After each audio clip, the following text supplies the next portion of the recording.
Refilled sea of water and mud enveloping everything in its path, the flat landscape offering little resistance to the surge of water as it charged deep inland. In all, the waves pummeled a 1,300-mile stretch of Japanese coastline. Ships caught in this massive whirlpool crashing on land. Waves breaking over embankments, sweeping up a factory lot full of brand new cars in its wake. Sendai Airport swallowed up whole, so many fleeing to rooftops to escape the mountain of debris barreling by.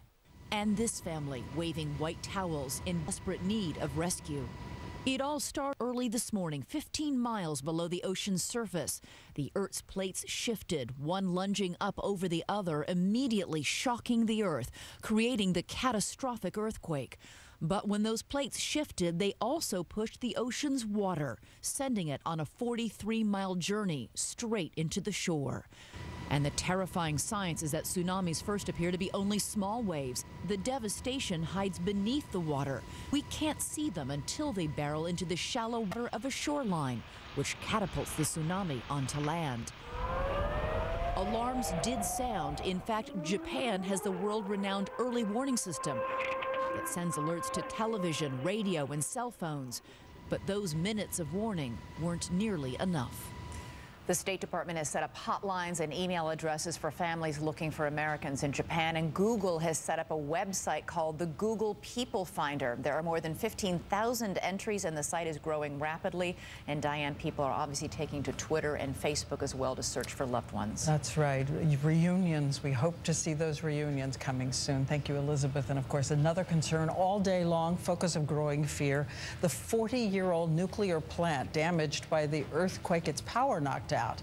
A crucial cooling system disabled with pressure building inside the reactor. Japan declared a state of emergency at the plant, its first ever, and Chris Cuomo is here with that. Chris. We're getting updates right now, Diane, as we're broadcasting. The situation's still far from under control. We're hearing radiation levels inside the plant reached as high as 1,000 times the normal level. So what started as a natural disaster has the potential to become an even more threatening man-made disaster.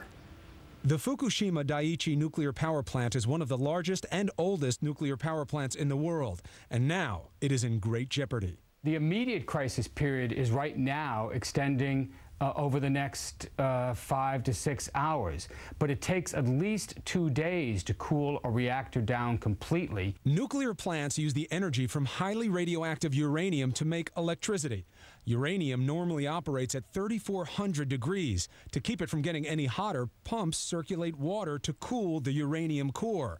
The problem is, the earthquake and the tsunami combined as a 1-2 punch. Experts believe knocking out the primary and backup water pumps. If there's no water, there's no cooling. Pressure builds, which could trigger a release of radioactive steam into the environment. If the water level drops enough, the uranium core is exposed, and temperatures can rise quickly to 5,000 degrees, causing a meltdown. They're not being designed to withstand the worst case accidents. They're only being built to withstand the most likely. If you do that, eventually you're going to hit a worst case. And that's what happened today. Please stand aside with your doors and windows closed. The only nuclear accident in U.S. history happened in 1979 at 3 Mile Island. A 1-2 punch was again to blame. A broken valve released some radioactive steam, and workers at the plant failed to shut down quickly enough. The core melted down, the most dangerous kind of nuclear accident. Thankfully, tragedy was avoided because the containment walls remained intact. No significant amount of radioactivity was released from the 3 Mile Island plant. The impact on the local population was essentially zero. And that was the best case scenario. We do know that right now people are on scene at the plant. They have backup power, Diane, but they haven't reconnected it yet. And now we're hearing they may release some radioactive steam to reduce the pressure there. They say they're going to filter out the radiation, but experts say that's very difficult to do. And of course it depends which way the wind is blowing, yes, where it hits. But Chris was saying this is still a serious situation. And all day long, physicist Michio Kaku has been following the situation with us. So, Dr. Kaku, at this hour, what do you think of how long it is taking to get those generators back up? This is unusual, the first time in history. And remember, the Japanese reactors are the safest in the world, but they were never designed to handle an 8.9 earthquake. 7.0, 7.5, but not 8.9. And you were showing me the reactor water, the cooling water, is supposed to be about this high above the core, giving it some perspective here.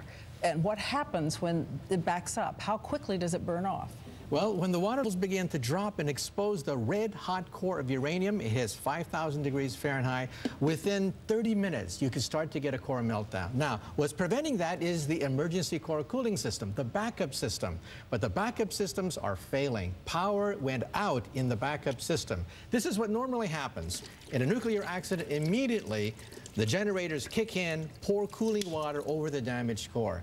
Right now, we're desperately trying to put generators on site. 14 generators have now arrived. They're testing them, they're inserting them, but it's a race against time, because if a secondary earthquake hits, the accident could go to a whole new level. And you were telling me earlier that it's not just one bottle of water they need. They have to keep coming because it burns off and evaporates. That's and I know right. you'll be standing by with us throughout the rest of the evening. Thank you, Dr. Kaku. It is Saturday morning now in Tokyo, a city of almost 13 million people. And even though they weren't at the epicenter, the city is at the standstill, crisscross gridlock of stalled buses, stopped trains, idle taxis. And ABC's Akiko Fujita was in Tokyo when the quake hit. She's trying to make her way north to the hardest hit areas. Akiko, we saw earlier today a complete paralysis in the city of Tokyo. We're talking 13 million people, 30 million if you're talking greater Tokyo. Give me a sense of the subways and earlier what it was on the road. Well, Diane, this is a city that is just in gridlock. I'm going to step out of the way so you can see the traffic still out on the road. These are all cars that are headed east to the coast. And keep in mind, it's still very early on a Saturday morning. Train lines still shut down there. We saw people who, some people who had to sleep outside. Many of these people who work here actually commute in from outside. And so last night when those train lines shut down, people were just stranded. We saw an incredible scene actually at a bank when we looked in around at 2 in the morning. There were people sleeping inside. Banks had opened up their doors to people who were stranded in Tokyo, had nowhere else to go. What's the most memorable thing you've seen around town? What have you seen in the faces of people? There was definitely a sense of a state of shock yesterday, but keep in mind this is a country that is used to earthquakes. We get earthquakes out here a lot. Japanese like to believe they are very prepared for them. And we're hearing more than 100 aftershocks, big ones.